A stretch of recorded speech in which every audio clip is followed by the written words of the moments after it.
ایک بزرگ فرماتے ہیں کہ ہم حج کرنے گئے تھے۔ وہ بیان کرتے ہیں کہ میں نے دیکھا کہ بیت اللہ میں ایک مولوی صاحب روزانہ قرآن پاک کی ان آیات کی تشریح کیا کرتے تھے، جن کا ترجمہ یہ ہے کہ ماں باپ کے ساتھ نیک سلوک کرو۔ اگر ان میں سے کوئی ایک یا دونوں تمہارے پاس بوڑھے ہو کر رہیں تو انہیں کسی موقع پر بھی اف تک نہ کہو، اور نہ انہیں جھڑک کر جواب دو، بلکہ ان کے ساتھ احترام اور ادب کے ساتھ بات کرو، نرمی اور رحم کے ساتھ ان کے سامنے جھکے رہو، اور دعا کیا کرو کہ اے پروردگار ان پر رحم فرما، جس طرح انہوں نے رحمت و شفقت کے ساتھ بچپن میں مجھے پالا تھا۔ اور بعض وقت بیان کرتے کرتے ان کی آواز لرزنے کانپنے لگتی، اور الفاظ رک رک کر زبان سے نکلتے، اور آنکھوں سے آنسوؤں کی لڑیاں بہنے لگتی۔ میں نے اپنے ساتھیوں کی طرف دیکھا تو وہ بھی میری طرح سب حیرت زدہ ہیں کہ آخر ان آیات قرآنی کی تشریح میں مولوی صاحب پر اس قدر گریہ وزاری کیوں طاری ہو جاتی۔ اس کی ان سے ضرور وجہ دریافت کرنی چاہے تاکہ ہمیں بھی کچھ نصیحت حاصل ہو۔ لہٰذا جب وضع ختم ہو چکا تو ہم نے ان کو چائے پینے کے لیے کہا۔ ہمارے زیادہ اصرار کرنے سے مولوی صاحب مان گئے۔ ہم حرم شریف سے باہر نکل کر ایک ہوٹل میں چائے پینے بیٹھ گئے۔ حج کے دنوں میں حرم شریف کے آس پاس جتنے ہوٹل ہوتے ہیں وہ اکثر دن رات ہی کھلے رہتے ہیں۔ غرض ہم بھی ایک ہوٹل میں جا کر چائے پینے لگے اور باتیں کرنے لگے۔ باتوں باتوں میں ہم نے مولوی صاحب سے پوچھا، مولانا صاحب کیا آپ ہمیں اتنا فرمائیں گے اور اس پر وضاحت کے ساتھ روشنی ڈالیں گے کہ ان آیات الہی کی تشریح میں جناب اتنے نمکین اور افسردہ کیوں ہوتے ہیں؟ مولانا صاحب نے اس طرح سے اپنا واقعہ بیان کرنا شروع کیا کہ میں کلکتہ کے قریب ایک گاؤں کا رہنے والا ہوں۔ میرے والدین شہر میں رہتے تھے اور میرے والد ایک پرائیویٹ کارخانے میں ملازم تھے۔ پڑھے لکھے تو معمولی سے تھے لیکن نہایت نیک اور خدا ترس آدمی تھے۔ میری عمر ابھی 4 سال ہی کی تھی کہ مجھے ایک اسلامی اسکول میں داخل کرا دیا گیا۔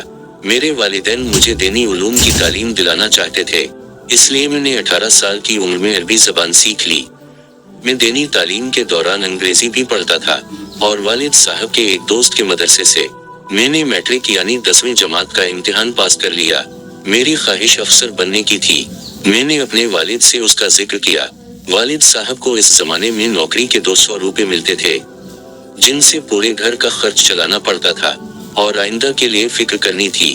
میرے والد صاحب کا یہ خیال تھا کہ میں اب کوئی ملازمت کر لوں تاکہ گھر کا انتظام سنبھالنے میں آسانی ہو، لیکن میرا اب کا ارادہ کالج میں داخل ہونے کا ہو چکا تھا۔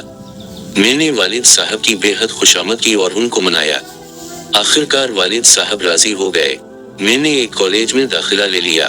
میری والدہ بڑی کفایت شعار اور عقل مند تھیں۔ اپنے خالی وقت میں وہ موم بتیاں بنا کر اچھے خاصے پیسے حاصل کر لیتی۔ اس طرح ان کو محنت تو بہت کرنی پڑتی لیکن وہ میری سب ضروریات پوری کرتی۔ فیس تو والد صاحب دے دیتے تھے اور دوسری ضروریات کے لیے میری والدہ مجھے چپکے سے روپے بھیج دیتی۔ مجھے معلوم تھا کہ والد صاحب بھی میرے اخراجات اور دوسرے بھائیوں کی تعلیم و تربیت کے لیے ڈیوٹی سے زیادہ وقت اوور ٹائم کام کرتے تھے۔ اس طرح ان کو زیادہ پیسے حاصل ہو جاتے اور ہمارا خرچ چلتا رہا اور میں نے 6 سال میں ڈگری حاصل کر لی۔ میں نے ڈگری تو بے شک حاصل کر لی، مگر اس کالج کی تعلیم کے دوران اور اس زمانے میں کالج کے ماحول کے رہن سہن نے میرے اسلامی شعار اور طریقے کو بالکل ہی بدل دیا اور میں اسلامیات کو بالکل ہی بھول چکا تھا۔ اس لیے یہ ماحول ہی نیا اور ایسا تھا کہ میں وہاں کا رنگ لیے بغیر نہ رہ سکا۔ میرا ذہن، میرے خیالات جدید تعلیم و تربیت سے بے حد متاثر ہو چکے تھے۔ اب کیسا دین اور کیسے دین کی باتوں پر چلنا اور کیسی نماز روزہ کرنا، میرے حالات اور خیالات سب ہی بدل چکے تھے۔ میں نے 6 سال پورے کالج میں اول نمبر کی کامیابی حاصل کی، اس لیے درخواست دینے پر مجھے اس کالج میں ملازمت مل گئی اور میں 350 ماہوار تنخواہ پانے لگا۔ چند سالوں میں میری تنخواہ 500 روپیہ ماہوار ہو گئی۔ اب والدین نے میری شادی کی فکر کی۔ وہ یہ چاہتے تھے کہ کسی نیک اور دیندار لڑکی سے میری شادی ہو جو گھر میں ایک اچھی بہو کی طرح رہے، لیکن میری خواہش یہ تھی کہ وہ آج کی نئی تہذیب اور نئی تعلیم سے واقف ہو تاکہ موجودہ دور اور اعلیٰ سوسائٹی میں کھپ سکے، ہر ایک کے ساتھ کھلے عام باتیں کر سکے، ننگے ڈانس دیکھ سکے اور ننگے ڈانس کر سکے، سینہ تان کر بازاروں میں چل سکے اور ہر بے حیائی کے کام میں ترقی کر کے آگے بڑھ سکے۔